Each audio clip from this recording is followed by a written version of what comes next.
The Canadian wilderness lay beneath a sheet of unbroken white, a silence so complete it seemed to press against the ribs of every living thing that dared to breathe within it. Snow drifted through the pines in slow, patient spirals, settling upon a lone figure who moved with the quiet certainty of a predator who had long ago stopped counting the years. Logan walked without hurry, his boots pressing into the frozen earth, his breath curling around a face carved by too many wars and too many farewells. The forest knew him. The wolves knew him.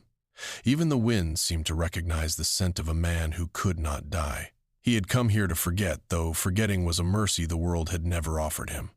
Memories moved behind his eyes like ghosts refusing burial, faces of friends long lost.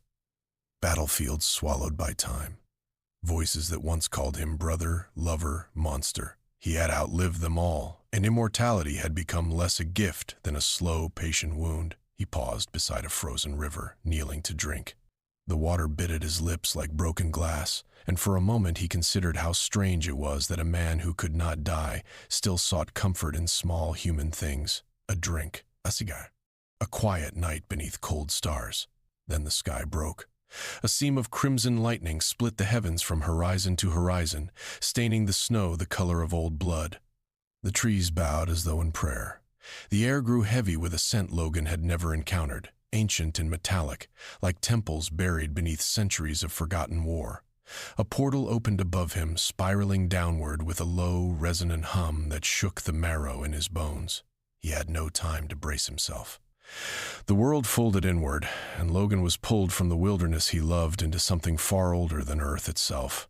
He awoke upon warm stone. The air tasted of sulfur and incense. Towering temples rose around him, their spires clawing at a sky the color of dying embers. Rivers of molten lava carved glowing veins through the island, and statues of long-dead champions watched him with hollow, judging eyes. He rose slowly, claws sliding free with a whisper of adamantium, every instinct screaming that he had stepped into a place where death was not an ending but a currency. A figure approached him through the haze, robed in white and crowned with a hat woven from ancient reeds. Lightning danced between his fingers, and his eyes carried the calm of a storm that had learned patience. Raiden, the thunder god, studied Logan with quiet wonder, sensing something rare within him. Not merely power, not merely rage. A spirit that had been broken countless times and had refused to stay broken. A warrior forged not by choice, but by endurance. Behind Raiden, robed in shadow and silk, stood Shang Tsung. The sorcerer smiled the smile of a man who had already begun measuring Logan for a cage. He saw an immortal blade waiting to be turned, a wounded animal whose fury could be shaped into Outworld's finest weapon. He whispered promises to himself and to the darker gods who watched from beyond the veil. Logan was told the truth in words that felt older than language. He had been chosen for Mortal Kombat, a tournament that decided the fate of realms. Refusal was not permitted. Escape was not possible. The first bell rang and the arena roared. Wolverine met his first opponents with a savagery that stunned the watching crowds. Bones snapped, steel sang. Blood painted the sacred stones in patterns older than mercy.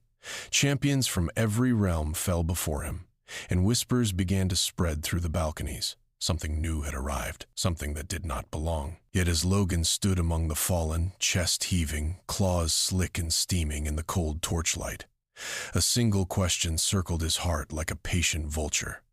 Was he fighting to save Earthrealm, or simply because fighting was all he had ever known? Dawn arrived without sunlight.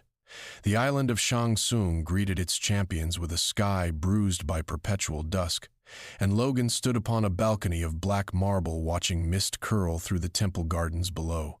He had slept little. Sleep had never been his friend, and in this place it felt like an invitation for something worse than dreams. Raiden found him there, silent as falling snow. The thunder god did not speak at first. He simply stood beside Logan and let the quiet do its work.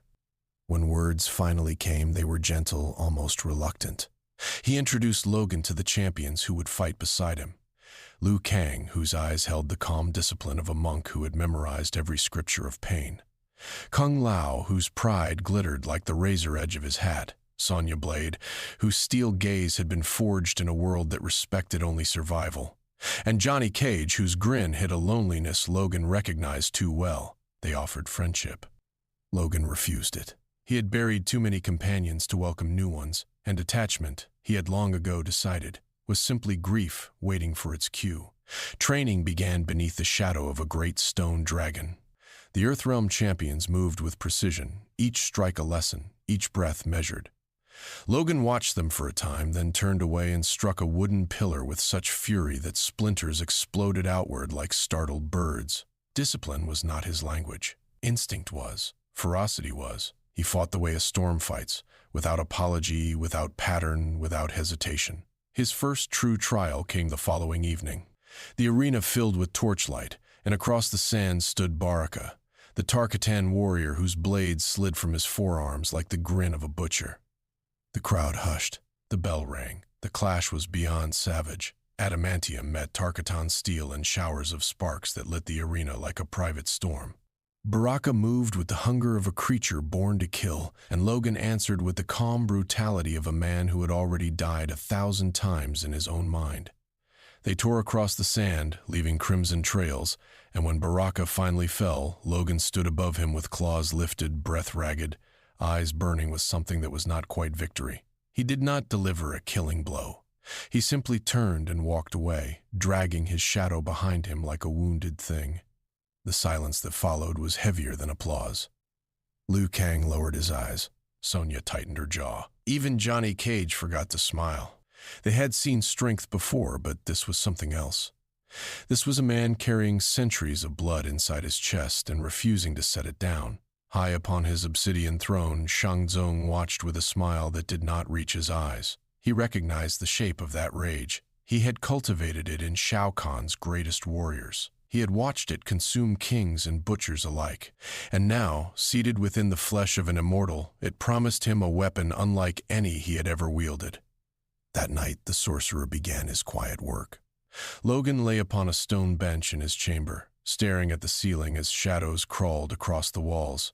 Then a familiar voice whispered his name, soft, feminine, impossible. Jean Grey stood at the foot of his bed, red hair catching phantom light, her eyes wet with tears she had never lived to shed. She reached for him, and Logan felt the old wound in his chest split open like a poorly stitched seam. She vanished, and Charles Xavier took her place, calm and disappointed, murmuring of failures Logan had spent decades trying to bury. Then the cold, sterile halls of Weapon X, the smell of antiseptic and cruelty, the metallic taste of a soul being carved into a blade. Logan awoke with claws buried deep into the stone bench beneath him, his breath ragged, his eyes wild. Somewhere in the darkness, Shang Tsung smiled.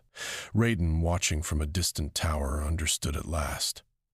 Wolverine's greatest enemy would not stand in the arena. It waited within him, patient and eternal, wearing his own face. The tournament deepened, and with each new round the island of Shang Tsung seemed to grow larger, its corridors longer, its shadows more attentive. Logan moved through them like a man walking the inside of his own skull, and every doorway felt like a memory waiting to ambush him. His next opponent slithered rather than walked. Reptile emerged from the mist with eyes like wet emeralds, tongue tasting the air for fear. He fought in silence, striking from angles that should not have existed, vanishing into stone as though the world itself conspired to hide him. Logan fought back with instinct alone, claws slashing at empty space, blood spraying from wounds that healed almost before he registered them.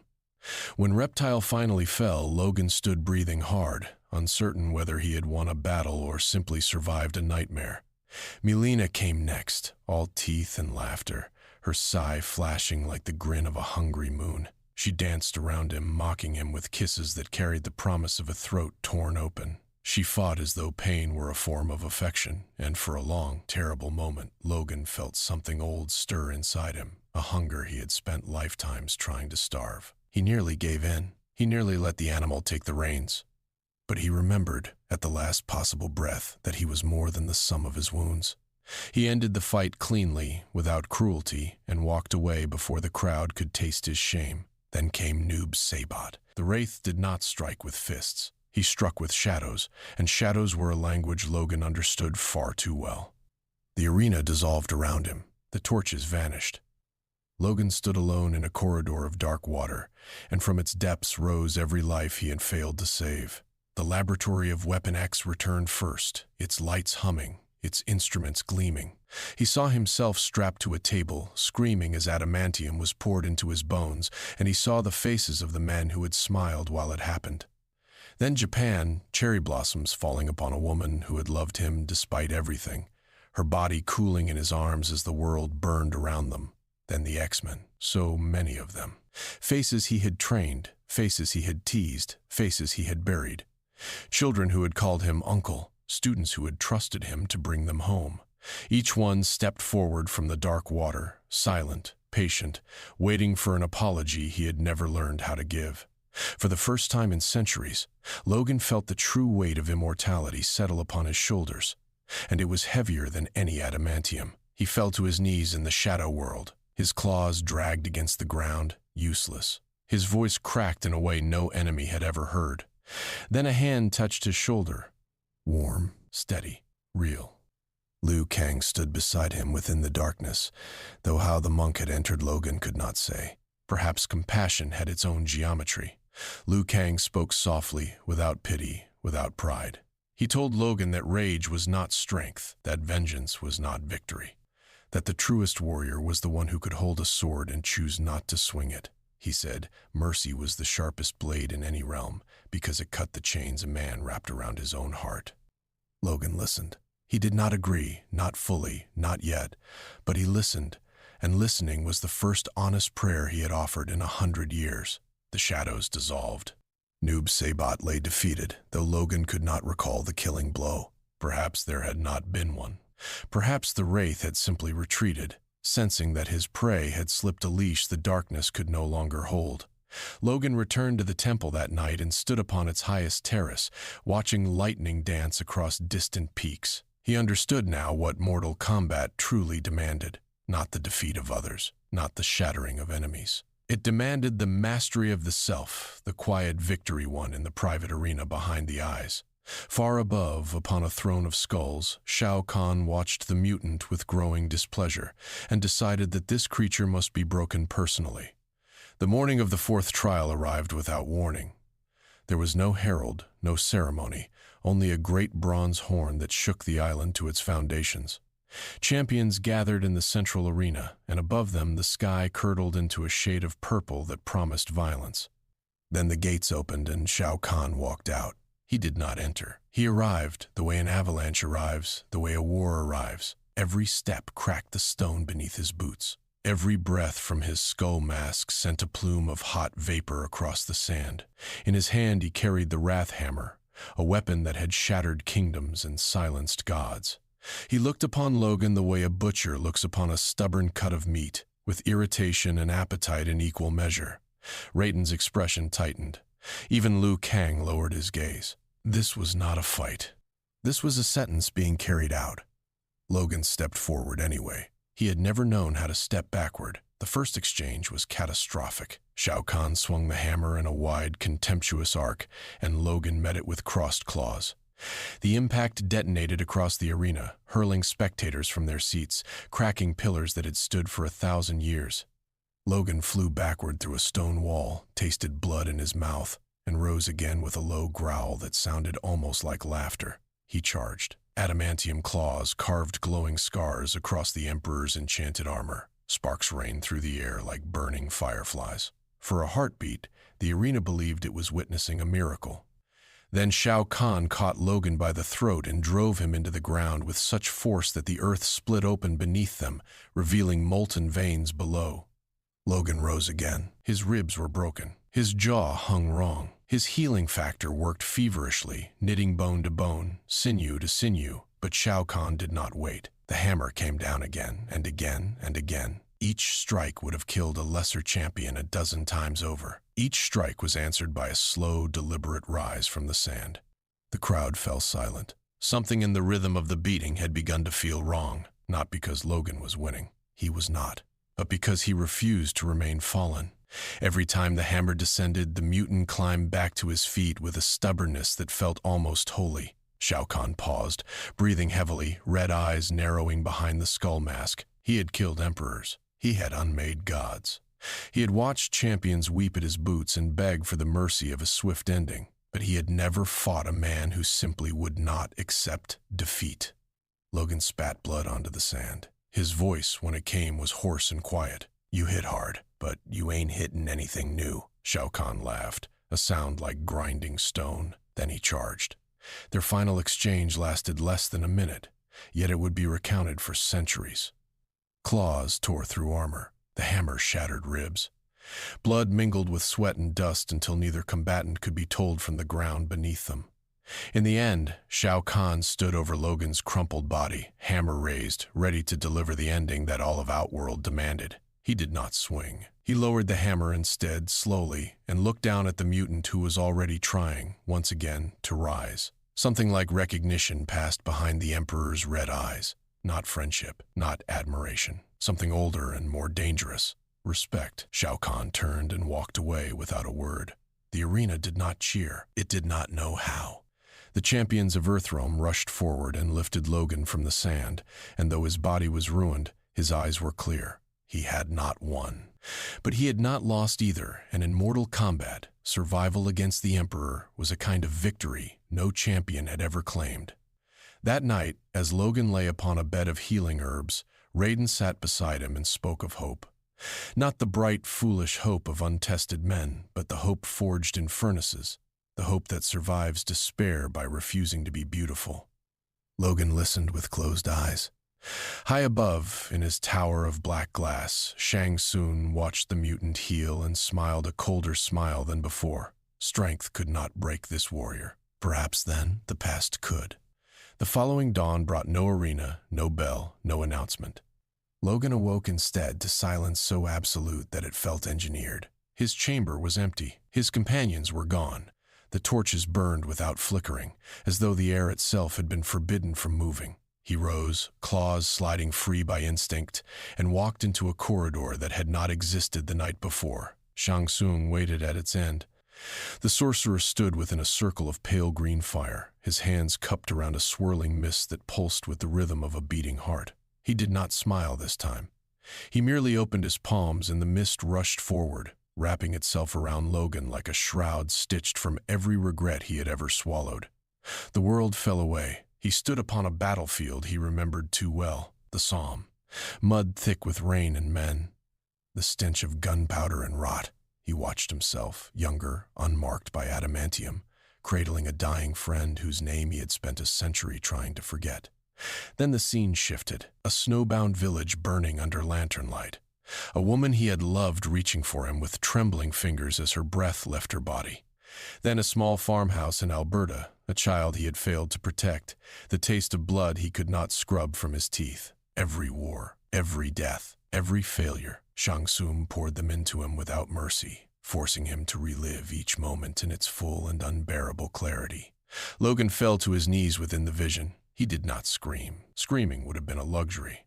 He simply endured, the way stone endures rain, the way mountains endure centuries. Then, in the deepest chamber of the illusion, something unexpected happened. He stopped running from the memories. He turned toward them. He looked into the eyes of the dying friend, and instead of guilt, he found gratitude for the years they had shared. He looked at the woman in the snow, and instead of grief, he found the warmth of a love that had refused to be erased by time.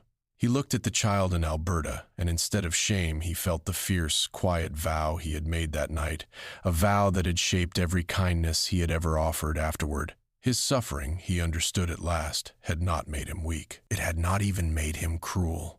It had made him compassionate, though he had spent decades hiding that compassion beneath layers of snarl and blade.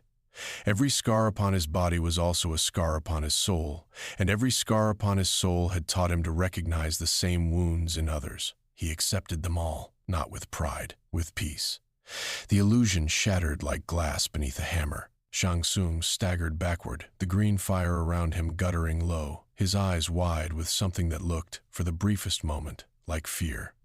The mutant rose slowly within the ruined circle. His claws were sheathed, his breathing was steady. Something in his face had changed, though it would take the sorcerer time to name it. For the first time in 100 years, Logan was not fighting to escape his past. He was carrying it, and a man who carries his past willingly cannot be crushed beneath it. Shang Tsung retreated into the mist, his robes whispering like the confession of a defeated priest. Logan did not pursue. He walked instead to the balcony beyond the corridor and stood beneath a sky the color of bruised roses. The wind touched his face gently, almost as though apologizing. Raiden appeared beside him, saying nothing, understanding everything. Logan spoke first, his voice quiet as falling ash. "I ain't running anymore." Raiden nodded once. Then together they turned back toward the temple, where the final trial waited, where the tournament's true purpose would at last reveal itself, and where a man newly reconciled with his own ghosts would soon be asked to face a monster made of nothing but stolen souls. The final arena was not built, it was summoned. The island itself rearranged its bones for the occasion, temples folding inward, mountains bowing low, until a great obsidian coliseum rose from the sea like the skull of a forgotten god. Every realm sent witnesses, every god sent envoys. The sky above churned in colors that had no names in mortal tongues, and beneath that impossible sky, Shang Tsung began his transformation. He drank the souls of the fallen, thousands of them. Warriors, sorcerers, kings, children whose names had never been recorded. Each soul entered him with a shriek that only the gods could hear, and with each shriek the sorcerer grew larger, hungrier, less human. When at last he stood at the center of the arena, he was no longer a man. He was a titan of writhing shadow and stolen light, his eyes twin furnaces, his voice the chorus of every throat he had ever silenced. Earthrealm's champions arrayed themselves before him. Liu Kang, calm as still water. Kung Lao, hat gleaming like a promise. Sonya, jaw set, weapons ready. Johnny Cage, for once without a joke. And Logan, claws unsheathed, eyes clear. The battle began, and the Colosseum trembled. Shang Tsung swept them aside like leaves before a storm. Liu Kang's fire barely reached his chest. Kung Lao's hat glanced off his shoulder like a pebble against a mountain. Sonya's rifles emptied without effect. Johnny Cage was hurled through a pillar so old it had witnessed the birth of empires. Logan alone kept charging, again and again, claws carving strips of shadow from the Titan's flesh, each wound closing almost as quickly as it opened. He understood, at last, that no single warrior could defeat this creature, not even an immortal one. He turned to his companions, bloodied and gasping, and spoke a single word. Together, they moved as one. Liu Kang wove fire into a lattice of burning script. Kung Lao spun his hat until it became a wheel of silver light. Sonya locked her weapons into a concentrated beam. Johnny Cage, unsteady and coughing, summoned the green energy that had always felt to him more like a joke than a gift, and offered it fully for the first time in his life. Logan took a breath. Then he ran directly into the Titan's grasp. Shang Tsung caught him with delighted cruelty and drove a claw of shadow through Logan's chest. The mutant did not scream. He smiled, blood at the corners of his mouth, and locked both hands around the Titan's wrist. He held on. He held on while his healing factor screamed. He held on while his ribs cracked and reformed. He held on while the Titan tried to shake him loose and could not. "Now," he growled to his companions. They struck as one. Fire, silver, gold, and green converged upon the Titan's exposed heart. The impact split the sky. The Colosseum cracked from rim to core. Shang Tsung's borrowed souls tore free from him in a great luminous exhalation, rising into the sky like a flock of freed birds. The sorcerer's true form, small and shriveled, collapsed onto the obsidian floor and did not rise again. Silence followed, then a slow, disbelieving cheer that grew into a roar heard across every realm. Earthrealm had won Mortal Kombat. Champions embraced, enemies bowed, gods wept. And in the center of it all, Logan pulled himself free of the Shadow Claw, healed his wounds without ceremony, and turned away from the celebration. He did not want the crowd. He did not want the crown. He did not want the story that would inevitably be told about him. He walked slowly toward the edge of the Colosseum, claws sheathing themselves for the first time in what felt like a lifetime. Raiden watched him go with a small, private smile. Liu Kang bowed once in silent gratitude. Even Scorpion, from the far shadows, inclined his skull mask a fraction, an acknowledgement no other mortal had ever received. Logan did not look back. He had learned what he had come to learn. The rest belonged to legend. Months passed, though on the island of Shang Tsung time had always been a suggestion rather than a rule. Earthrealm prospered under the calm stewardship of its champions. Cities rebuilt, families reunited. Children who had grown up beneath the shadow of Outworld's threat learned, slowly and unevenly, how to sleep without nightmares. Liu Kang emerged as the realm's greatest protector, walking its borders with quiet vigilance. Kung Lao returned to his temple, more thoughtful, less proud. Sonya traded her rifle for the harder work of building peace. And Johnny Cage, for the first time in his long and glittering career, stopped performing. He simply lived, and found that living, without applause, was its own kind of art. Even the enemies changed. Scorpion, once a hurricane of vengeance, was seen more often walking alone through mountain paths, speaking to spirits only he could see. Baraka trained his young Tarkatans in restraint as well as ferocity. Milena, though still dangerous, was heard laughing once without cruelty, and those who heard it spoke of it for years. Logan remained at the edge of these changes, a quiet presence among grateful strangers. He did not attend feasts. He did not accept honors. He drank alone, smoked alone, walked alone. Yet when a child wandered too close to a cliff, it was his hand that pulled them back. When a soldier woke screaming in the night, it was his voice that reminded them of mourning. He had learned, during his long trial, that immortality could be more than a curse. It could be a lantern carried through other people's darkness, if the one who carried it chose to keep it lit. On the final evening before his return, Raiden found him upon a cliff that overlooked the ocean of Earthrealm. The Thunder God sat beside him without ceremony, and for a long while they watched the sun bleed into the water. When Raiden at last spoke, his voice was gentle. "Tell me, warrior, what did Mortal Kombat teach you?" Logan considered the horizon. He considered the years behind him and the years still stretching before him, more than any man should be asked to carry.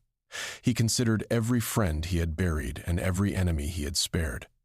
Then he answered, quietly, without theater, "Immortality isn't living forever. It's giving people something worth remembering." Raiden closed his eyes for a moment, as if committing the words to a place beyond memory. Then he raised his staff, and a portal opened at the cliff's edge, bright and patient. Logan rose. He looked once at the Thunder God, once at the sea, once at the sky. He did not smile, but there was a lightness in his shoulders that had not been there before. He stepped through the portal without hesitation, and the light closed behind him like a door quietly shut on a long, difficult conversation. He returned to the Canadian wilderness he loved. The snow was still there, the pines were still there, the wolves still remembered him. But something within him had changed, and the forest seemed to sense it. The wind that greeted him was warmer than it had any right to be. In the realms he had left behind, his story spread. Bards sang of the clawed warrior who had faced Shao Kahn and refused to fall. Priests wrote of the immortal who had walked through his own ghosts and emerged carrying them like lanterns. Children in Outworld, of all places, whispered his name when they were afraid, and slept a little easier for having spoken it. He was not remembered as the bloodiest champion. He was not remembered as the strongest. He was remembered as the one who proved that even the fiercest beast could choose honor over hatred. And somewhere in the quiet corners of every realm, a single truth remained. Many warriors won Mortal Kombat through strength, others through magic. Wolverine won because every battle forged not only sharper claws but a stronger soul. In the end, the greatest victory was never over Shao Kahn. It was over the man Logan feared becoming.